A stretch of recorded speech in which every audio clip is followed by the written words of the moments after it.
Sega's Shenmue is one of the most beloved cult classics in gaming. It's a game very close to my own heart, and today I'd like to tell you the story of its production, a tale of vision and visionaries, of great success and great tragedy, and ultimately a tale of hope, of faith in an idea. That last part is very important, because Shenmue 3 is on the horizon, and as with all things, looking into the past might give us a glimpse at the future.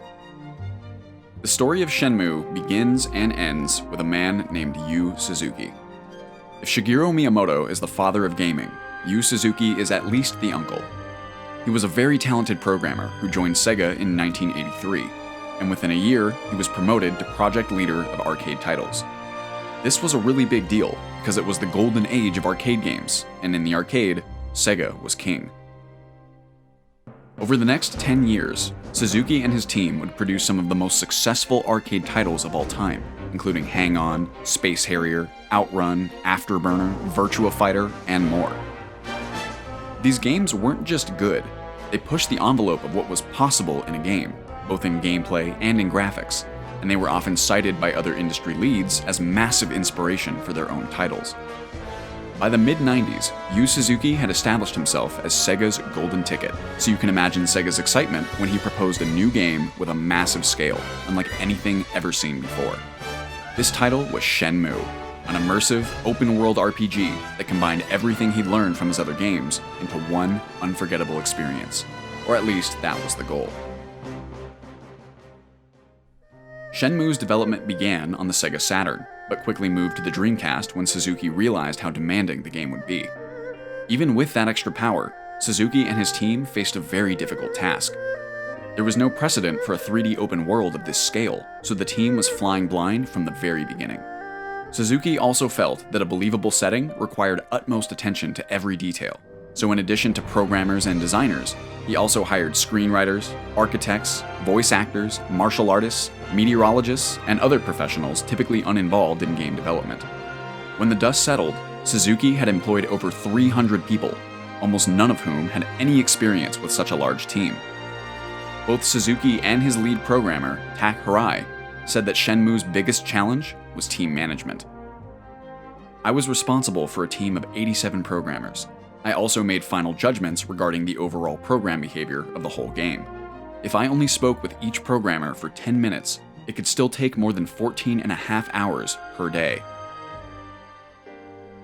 Before long, Shenmue's development cost had spiraled out of control, and by the time the game released in 1999, Suzuki and his team had spent between $47 and $70 million. This was a major hit for Sega, who was already struggling financially from steep competition in the console market. According to US Gamer, every Dreamcast owner had to buy Shenmue twice for Sega to turn a profit. Now that unfortunately did not happen, and Shenmue undoubtedly had a hand in killing the Dreamcast. But Shenmue did sell 1.2 million copies, and its legacy is not limited to its financials. When gamers across the world got their hands on this project, it was clear that Shenmue was something special, something never before seen, and perhaps not seen since.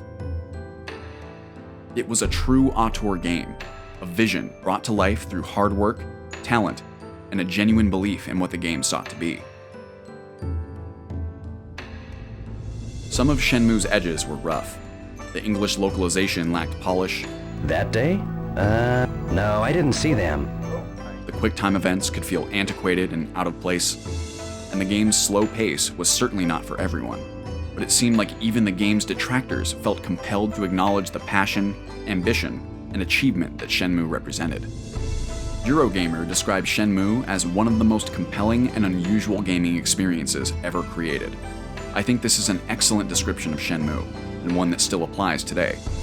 For better or for worse, Yu Suzuki and his team created something unforgettable, something more than the sum of its parts, that moved players in ways that most designers can only dream of.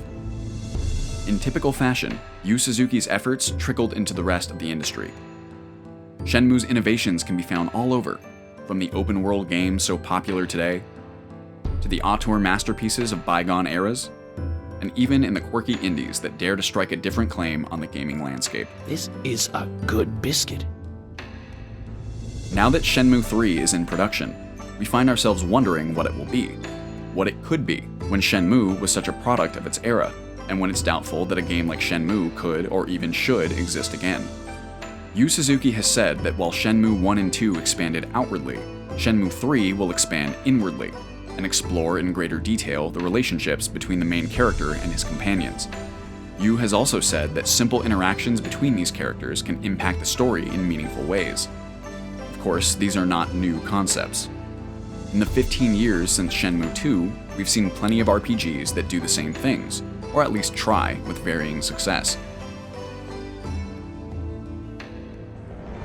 Maybe if we're hoping for something new in the same way that Shenmue was new, we'll be disappointed by Shenmue 3. I'm a little scared to hope for that myself, even though I secretly do in my heart. But I'll leave you with this. While I don't know what Shenmue 3 will be, I know the man behind it, and if he hasn't changed too much, Shenmue 3 is worth our attention. を使って01の世界で数学物理を使って何かをしているわけなんだけど、結局のところその作品からね、その誰かにこう何かを伝えていく力っていうのが人を動かしていくとか影響を与えるとか、そのエネルギーがこう放出されるわけだから、何が大事なのかなって思うと、その作品に対する思いがいっぱい入ってるかどうかなんですよね。